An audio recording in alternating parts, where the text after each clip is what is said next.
The book of John, chapter 18. After saying these things, Jesus crossed the Kidron Valley with his disciples and entered a grove of olive trees.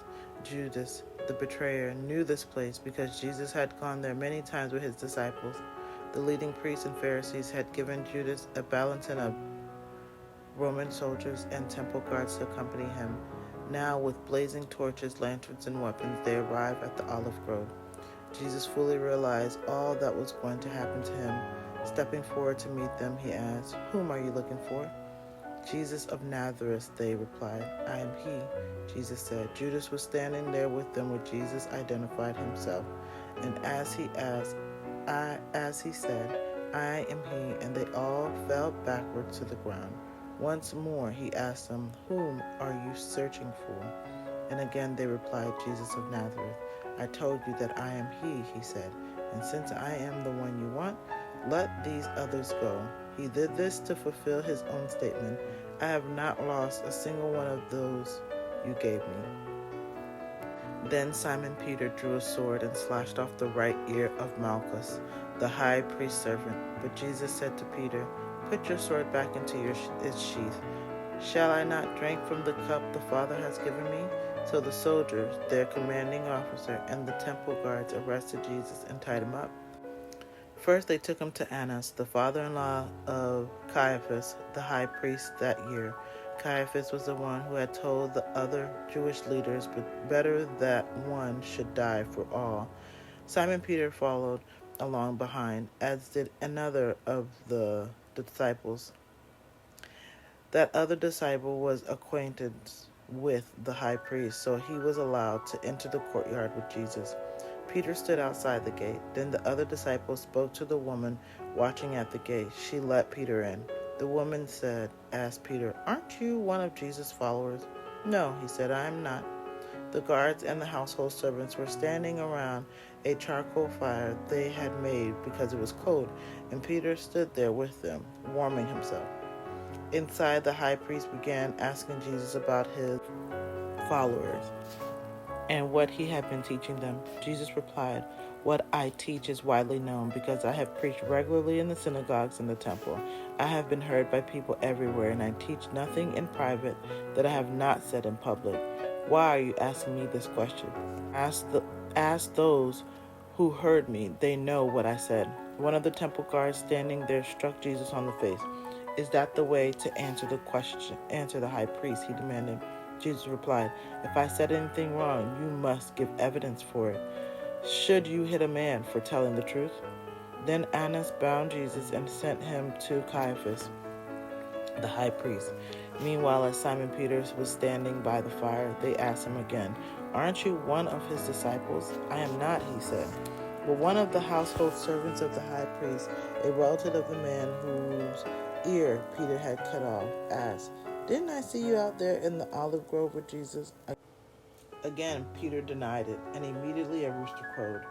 Jesus' trial before Caiaphas ended in the early hours of the morning. Then he was taken to the headquarters of the Roman governor. His accusers didn't go in themselves because it would defile them, and they wouldn't be allowed to celebrate the Passover feast. So Pilate, the governor, went out to them and asked, "What is your charge against this man?" "We wouldn't have handed him over to you if he wasn't a criminal," they retorted. "Then took him away and judge him by your own laws," Pilate told them. "Only the Romans are permitted to execute someone," the Jewish leaders replied. This fulfilled Jesus' prediction about the way he would die. Then Pilate went back inside and called for Jesus to be brought to him.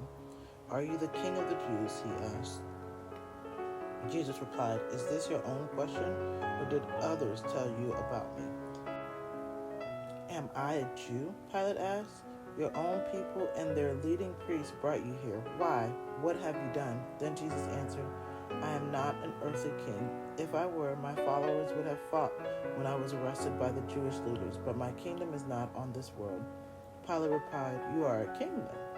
You say that I am a king, and you are right," Jesus said. "I was born for that purpose, and I came to bring truth to the world. All who love the truth recognize that what I say is true."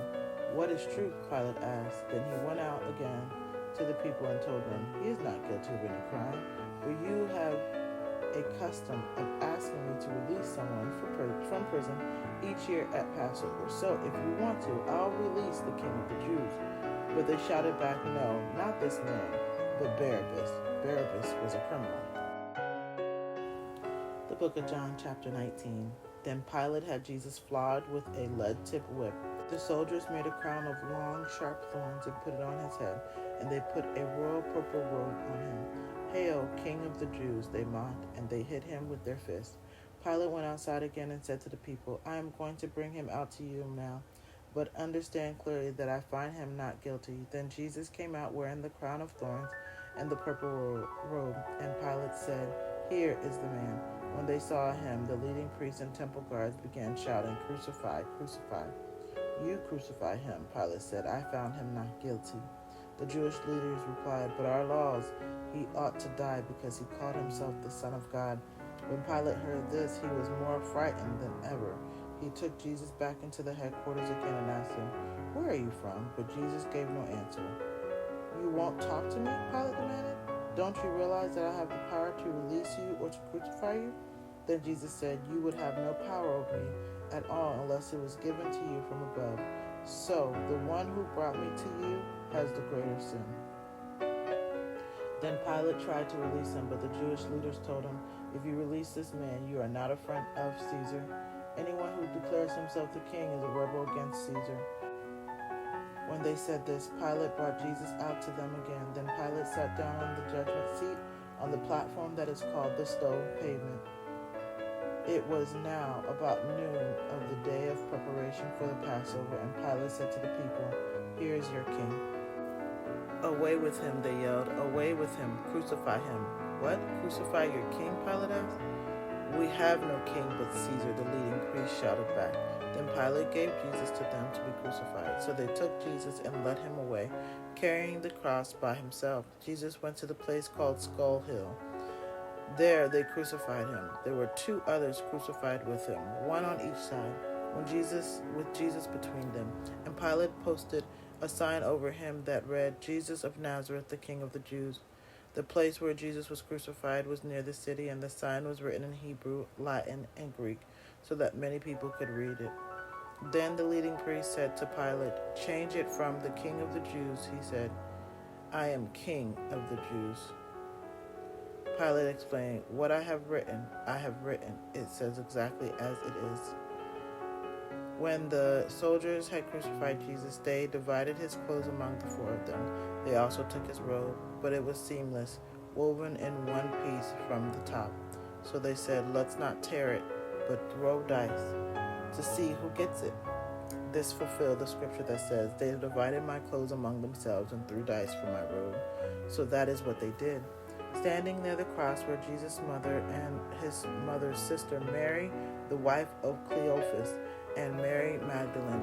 When Jesus saw his mother standing there beside the disciple he loved, he said to her, Woman, he is your son. And he said to this disciple, She is your mother. And from then on, this disciple took her into his home. Jesus knew that everything was now finished, and to fulfill the scriptures, he said, I am thirsty. A jar of sour wine was sitting there, so they soaked a sponge in it, putting it on a hyssop branch and held it up to his lips. When Jesus had tasted it, he said, It is finished. Then he bowed his head and gave up his spirit. The Jewish leaders didn't want the victims hanging there the next day, which was the Sabbath, and a very special Sabbath at that, because it was the Passover. So they asked Pilate to hasten their deaths by ordering that their legs be broken. Then their bodies could be taken down. So the soldiers came and broke the legs of the 2 men crucified with Jesus. But when they came to Jesus, they saw that he was dead already. So they didn't break his legs. One of the soldiers, however, pierced his side with a spear, and blood and water flew out. This report is from an eyewitness giving an accurate account.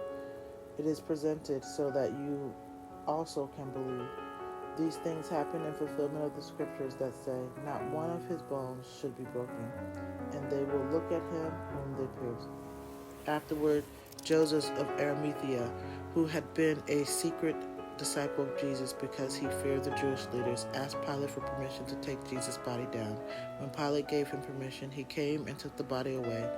Nicodemus, the man who had come to Jesus at night, also came, bringing about 75 pounds of embalming ointment made from myrrh and aloes.